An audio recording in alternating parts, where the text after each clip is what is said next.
This is an ABC podcast. This is The Conversation Hour with Rochelle Hunt and Jonathan Kendall on ABC Radio Melbourne and Victoria.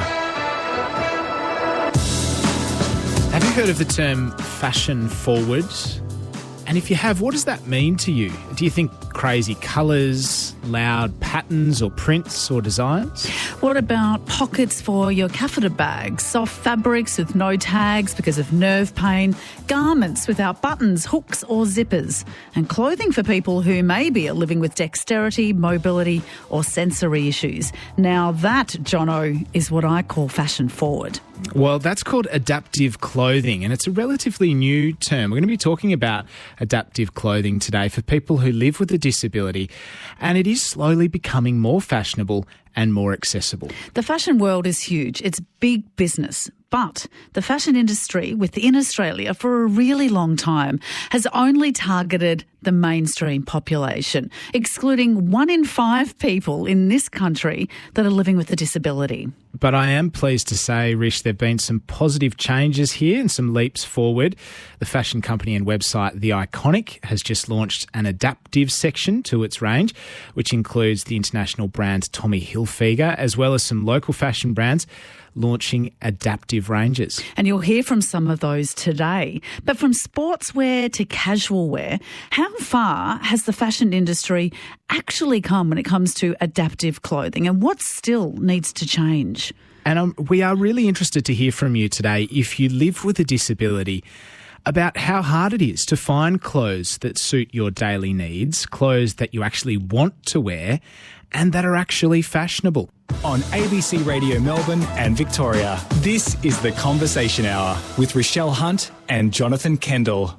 We're talking about adaptive fashion. We were kind of a little bit inspired by the Paralympics, but looking more broadly at clothing for those that are living with a disability. 1 in 5 in this country are living with a disability.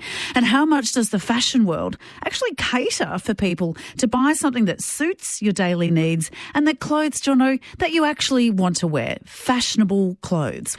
There's an interesting text here from Tess that says, have you considered adaptive babies' clothes? Babies on IV lines and jumpsuits that open all the way down the leg. The opening finishes more. There are more available options will be so helpful. So if we're looking for babies that also need adaptive clothing. Yeah, I hadn't even thought about that. And a lot of this I haven't thought about before today. So let's have a chat now with Mandy McCracken. She's a quadruple amputee and she's an ABC Regional Storyteller Scholarship recipient. G'day, Mandy. Good morning. Hello. Now, talk to us about adaptive clothing. How long has that term been around and what does it mean to you? Oh, well, it's a new term to me because I'm fairly new to disability. I lost my hands and feet to sepsis when I was 39, which was only 8 years ago now. And, adaptive clothing is brilliant because, just finding stuff that works on an everyday level can be really, really complicated for someone with, complex disability issues. Yeah. And given that you did lose both your hands and your feet at the age of 39, Mandy, by 39, you've got a pretty full wardrobe, don't you? You're set up, you probably have found your style, things that you love, things that you've had for a long time. How much did that change? Oh, it was a massive change. I had a look that I enjoyed. It was me. I'd be able to mix and match everything in my wardrobe. And then, of course, I came home after being in hospital for so long and I literally had to throw half of my wardrobe out the door and start again.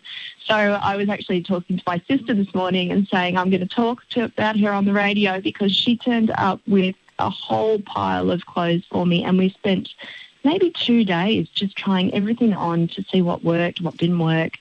And, I really had to start again. So what do you need when you're looking for adaptive clothing? What does that look like for you? So for me, I've got prosthetic hands, robot hands. I also sometimes use body-powered hooks that honestly look just like pirate hooks. And I've got prosthetic legs, so below the knee. So things like buttons are not even on the radar for me anymore. I use elastic waisted pants, so trying to find nice-looking elastic waisted pants that aren't just tracksuits. Things that will stretch over a prosthetic leg because they're sometimes a lot wider than a regular leg. Even things like boots. I love wearing, zip up almost to your knee boots. And, you're putting on a pair of boots, you actually really need to have a flexible ankle. And, of course, anybody who's got a prosthetic leg, you can't flex your ankle. So to put your foot into a boot is non-existent. So, things like that, it's great that the world is now talking about it because, thankfully, the manufacturers are getting on board. Yeah. Hey, Mandy, while we've got you, let's have a chat to Jody. She's in Geelong. Jody, welcome. What did you want to say? Hi, Michelle. It's lovely to speak to you, Jono, and Mandy especially.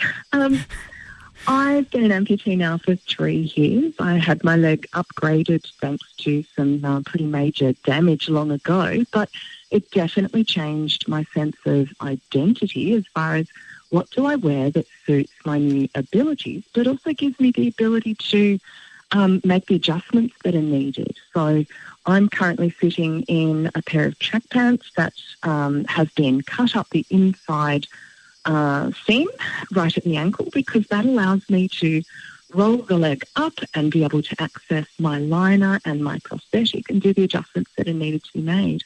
But I've also had zips and things installed to make sure that I've got access to do those sorts of things as well. So how hard was it to find that adaptive clothing?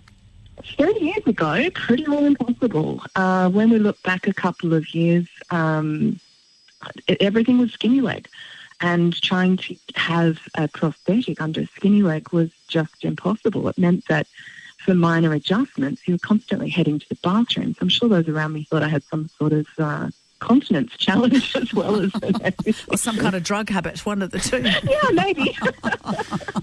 Jody, I mean, as much as it would be incredible to have a seamstress or someone that you can go to and say, could you adapt this for me, and being able to work with someone, at the same time, who's got time in life to be able to do that?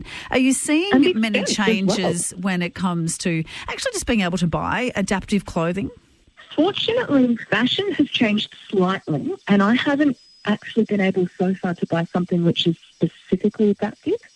I'm quite looking forward to going online to the website you were discussing earlier and seeing what their offerings are. But being able to wear wider-legged pants and those sorts of things is certainly helpful for me, but most of the time I've still got to make those adjustments, like Mandy was speaking about before too, that we have to be able to access the prosthetic. We have to be able to reflect ourselves in our clothing too, because no one wants to look like your grandmother nor your teenage daughter. Yeah. And just before we let you go, Jody, what about the price? Because I was just looking through some of the websites, and for a pretty regular looking wind cheater, it's about $160. A pair of tracky pants, about $120. How do we make them cheaper? That's completely prohibitive to most people. So I think it's a matter of having to flood the market with these kinds of products and create more competition. And it's awareness that's going to help make that happen.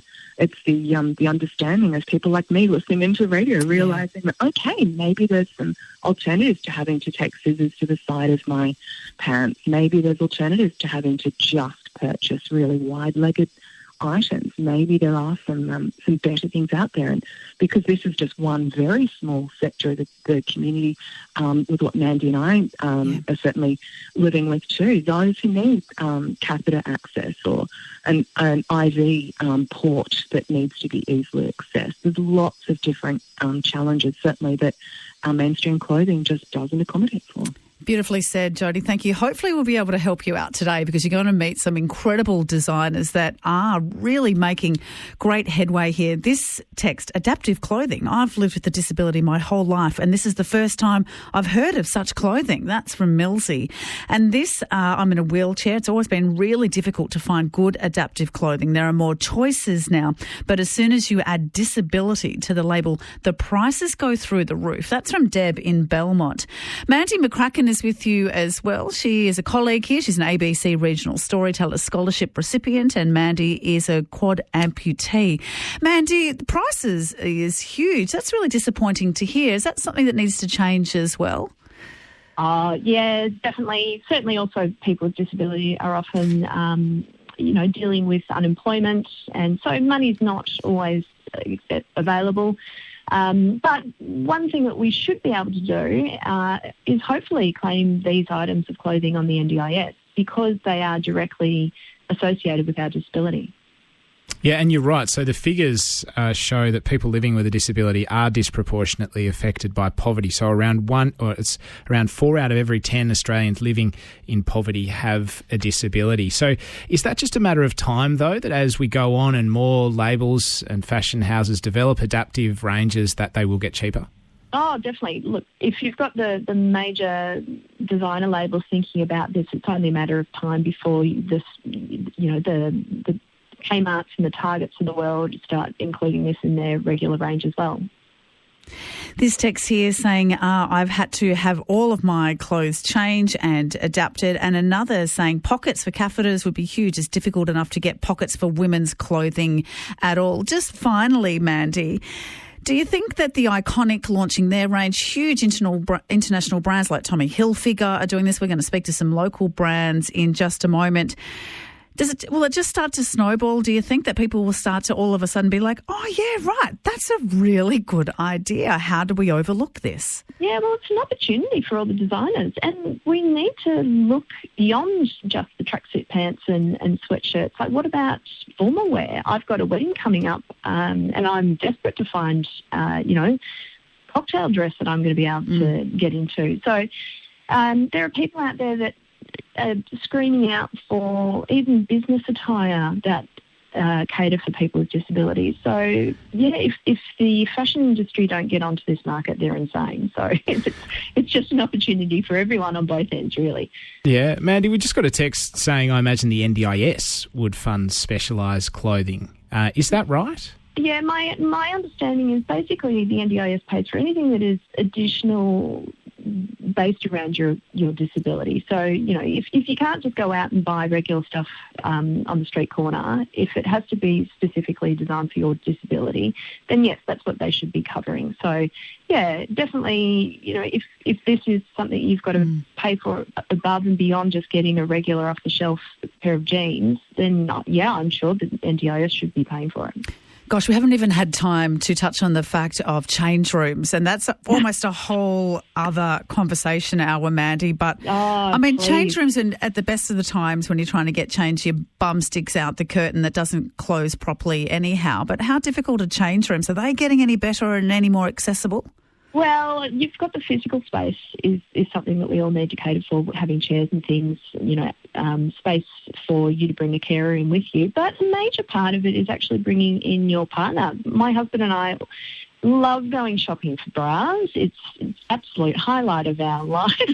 And every time we walk into a bra change room, he gets incredible stares. We just seem to have lost Mandy there, but Mandy has told me that story off air, Jono, of having to walk into a fitting room in a lingerie shop with your husband. Well, it's generally just a women's only area, really. Well, if you're walking into a change room with a partner, there's generally a look of get a room, guys. Yeah. Seriously. Adaptive clothing, is it? Maybe you're hearing about this for the first time, or maybe you're living with a disability and you just find that you can't get clothes that you like that suit your everyday needs. And there's a text here about aged care facilities. This says, hi folks, a few years ago I did my placement at an aged care facility. I had to dress a man with vision impairment and his wife would supply rugby tops. It was extremely difficult to get him into them. I recommended to his wife about buying adaptive clothes, and she was only interested about how it looks. So there's a lot to take into account here. And when you look at these, there's some really simple modifications, Rish, that can be made to these clothes that you wouldn't expect would cost a lot. But when you look at the prices of them, as I was saying before, about $160 for a wind cheater, $120 for tracky pants. That's an interesting point, though, in that text of saying, they're only interested in how it looks. Most of us are interested in how clothes look. Yeah. So that's something that needs to be taken into consideration. It's not like, okay, well, this functions really well for your ability, but it's butt ugly. Nobody wants to wear that. You want to wear clothes that make you feel good. Yeah, that's right. It's not like you have a disability and you lose all fashion sense. Exactly. Molly Rogers is the co-founder of the label Jam, or Jam the Label. G'day, Molly. Hello, how are you going? Yeah, good. Now, have you seen much change here? Are people labels starting to cotton on to the idea that they need to cater for people of all abilities? Absolutely, and I think so. My business partner, Emma Clegg, and I launched in 2019, and at that time we launched for sort of the younger market, and there was no options really for young people with disability, but now definitely with the Iconic launching and a few different things popping up, there's such a change, and I think it's a really smart business move as well.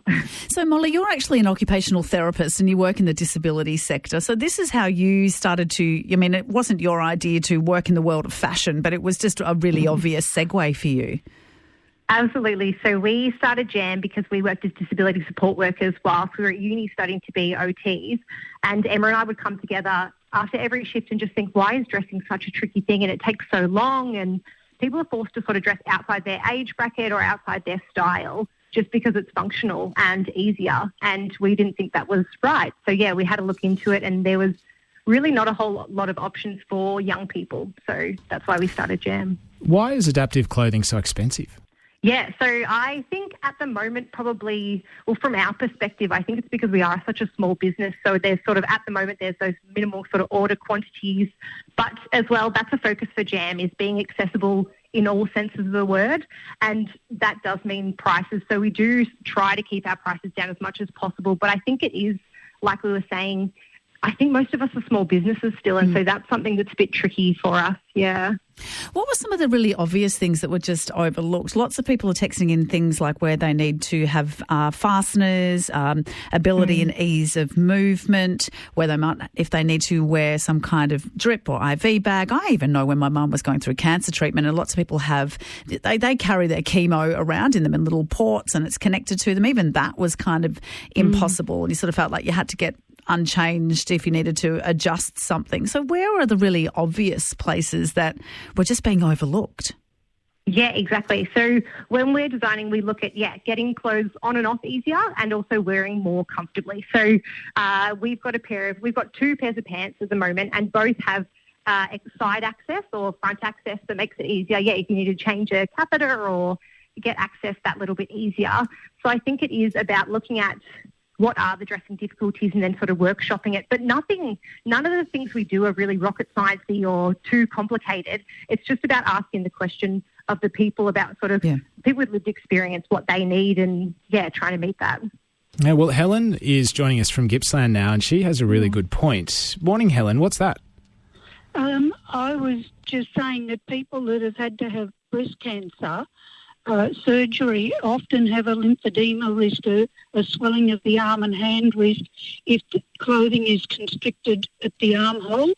So looser fitting sleeves than you get in some fashion garments, and particularly the armhole size can make an enormous difference to what you can and can't wear comfortably and without the risk of your arm and hand swelling. Yeah, so have you had personal experience there? Have you found it hard to buy suitable clothes? Yes. Yeah. I've adapted some of my own just on that one side, adapted the armhole and the sleeve and things like that. But not everybody's able to do that. No, that's right. And, I mean, it's not a major thing. It's not a disability as such, but it's just one of those medical things that it makes life that bit easier and more comfortable. Helen, good on you. Lots of people are saying similar things, that it doesn't always, it can be something that has acquired, maybe it's been an accident or you've had some surgery and all of a sudden your needs change. Molly Rogers, the co-founder of the label Jam, is with you. She's an occupational therapist who works in the disability sector.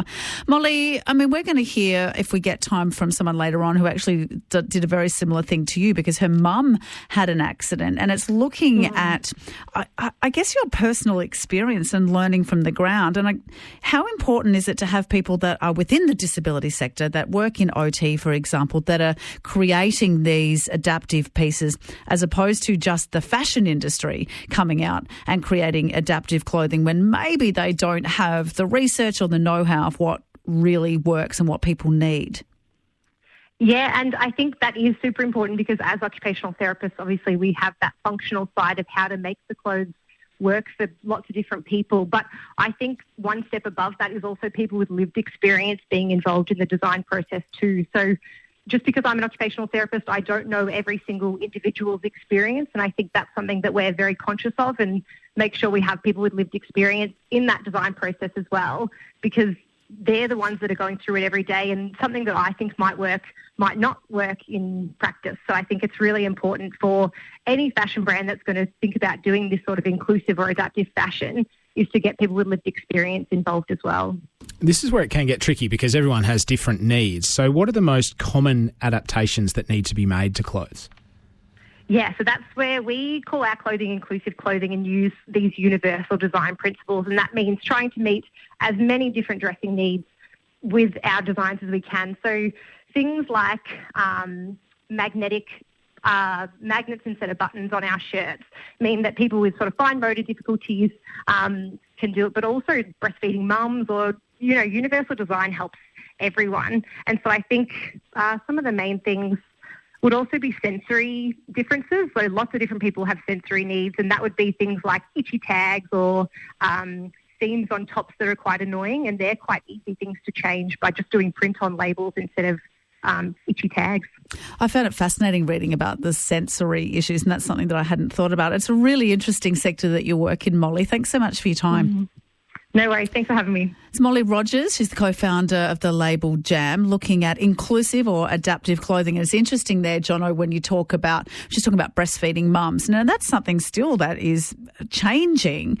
But, you know, again, it depends on the individual. Some women might choose and feel comfortable to breastfeed in public and just wear, you know, in inverters, a normal top and not something that is adaptive. But if you don't, you know, you might feel really uncomfortable if you don't have something that covers you or something that gives you a little bit of privacy, especially if you need to feed because the baby's screaming and you're in the middle of a shopping centre. Yeah, that's it. You need easy access. I wonder, because we love to do a revisit on the conversation now, I wonder when we come back to this in 1 year or 2 years or 3 years' time, whether there will have been any progress made, because it seems like there's a couple of brands making changes. I'm not sure whether many of the bigger mainstream ones will, but part of the motivation to do this show is watching our inspiring Paralympic athletes on TV at the Paralympics. And Jo Beckett can talk to us a bit about what is required for disability sportswear, or adaptive clothing for athletes, I should say. Good morning, Jo.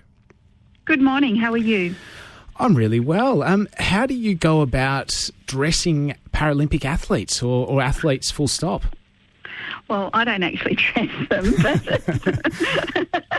but I think it's interesting, like you're talking about adaptive clothing, and the fact that adaptive clothing doesn't just apply to people with a disability. I mean, it's very important, but it actually applies to anybody who basically needs dignity and comfort, I think, is the key words in it all. And so that competition element of, you know, competing and being able to do your best without sort of worrying about, you know, outfits that either reveal too much, if you like, or just are not making that athlete feel comfortable with their performance. And if you've got special needs, then absolutely you need to be able to feel that confidence as well. And self-confidence is so important in everything we do. And even having that self-confidence to maybe take up a particular sport as well in the first place. And the last thing we want, and this almost relates back to women in sport when we were talking about women walking away from certain sports because they just didn't want to wear the uniforms that were required of them. Is that something that maybe stops people, whether it be wheelchair basketball or whatever it may be that you are living with, stopping people from taking up a particular form of activity or sport because the clothes just aren't appropriate? Well, I think that actually comes down to as well all about body image as well, is what you're talking about as well. And it's so important, isn't it, from all walks of life, but yeah, specifically for disability, because they've now shown us that with body image for disability is even more, you know, it's more difficult in lots of ways as well, because often we're finding that people with disability face the challenges of being perceived different as it is, and even often inferior. if we're understanding that, then those negative effects and that self-esteem and relating to their body image is a very powerful thing. If we're understanding that, for instance, men with disabilities and those traits of things that are seen to be masculine are like independence and dominance and strength and athleticism, then if you apply that to men with disabilities, then that can be quite damaging for their self-esteem and restrict them from, having a go at those things that are seen to be more masculine sports and things like that, because they aren't seen to be of that athleticism or masculinity, if that makes sense. And that applies to women as well. And good morning to Carolyn in Geelong, who's just sent through this text saying zips and buttons are so difficult for the common conditions of Parkinson's disease and arthritis. And I can understand that. And that's why we're talking about adaptive clothing today, which so often will have little magnets instead of buttons, or it will have Velcro sometimes instead of buttons. But is it just, when it comes to cost, Joe, is it just about economy of scale that there aren't enough people demanding adaptive clothing? I think you'd be surprised at how much has been taken up. For instance, there's quite a few Australian brands now that actually design for easy access. They look like the mainstream normal person looks, if that makes sense. And I think that's really powerful information. But also that it's not just for people who are in a wheelchair, for instance. It can be for people who are getting older, who have arthritis, etc., as was indicated by your caller, that need help. You don't have to be an Olympic Paralympian to be wearing, clothing that makes you feel more dignified and that you're comfortable with and that makes you feel good about you. There's a lot of adaptive fashion that's going on, and we've got some real key labels like Tommy Hilfiger is now producing it. Nike are producing shoes and that are adaptive and are designed for people with special needs. UGG, as in UGG boots and things like that, have actually adapted theirs as well. I know, and we actually just spoke to the Jam, who are a smaller, Australian local brand, Melbourne-based brand, who did this all because of working within the disability sector. And we're going to speak to a woman in just a moment who started a brand because of her mum. And we know, as you said, Dylan Alcott has been spruiking this for years and is wearing runners now that are adaptive. Joe, hopefully it's just the beginning. Thanks so much for your time. It's a pleasure. That's Jo Beckett. She is the chair of Disability Sports Victoria.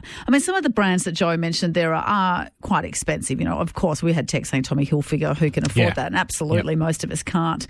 But this text is saying, as a mum of a teenager with severe disabilities, I've been loving the adaptive clothing available from the Australian provider everyhuman.com.au. It's a really good website. Jump onto that and have a look. I looked at it earlier, late last week. Jeans can be worn over the top of incontinence products. They're comfortable when seated all day long. It's a game changer. Shoes that fit over ankle orthotics can be worn all day, a winner in our household. Jackets from Jam, who we just mentioned, which can also be put on while seated in a wheelchair. That's one of our favourite items. And that's the thing too. Just looking at clothes that are comfortable. If you are in a wheelchair, making sure that it's something that you're going to wear for 12 hours in that day, that you're going to feel comfortable in that. And that you can get on and off yourself, I think, relatively easily. And I've seen just some really simple adaptations. Some need to be a bit more involved. But, you look at a pair of jeans and they'll often have a zip on the front of the fly, or they'll have the button up. Well, you can get them with just Velcro or just magnets on the front, which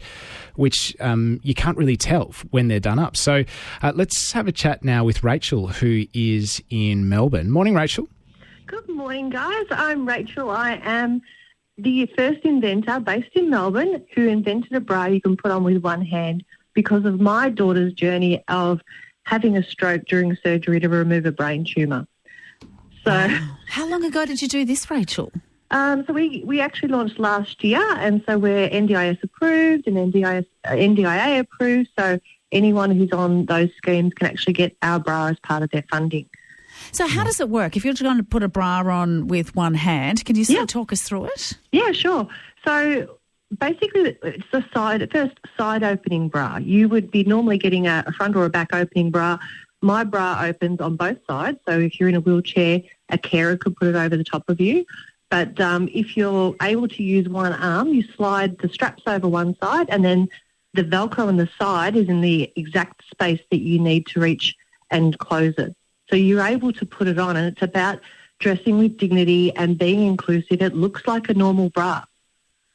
And we had a question earlier about the NDIS and the NDIA, and as you mentioned, you're accredited with the NDIA, the National Disability Insurance, what is it, Association? Yeah? No, scheme. Scheme, yeah. Agency, scheme, sorry.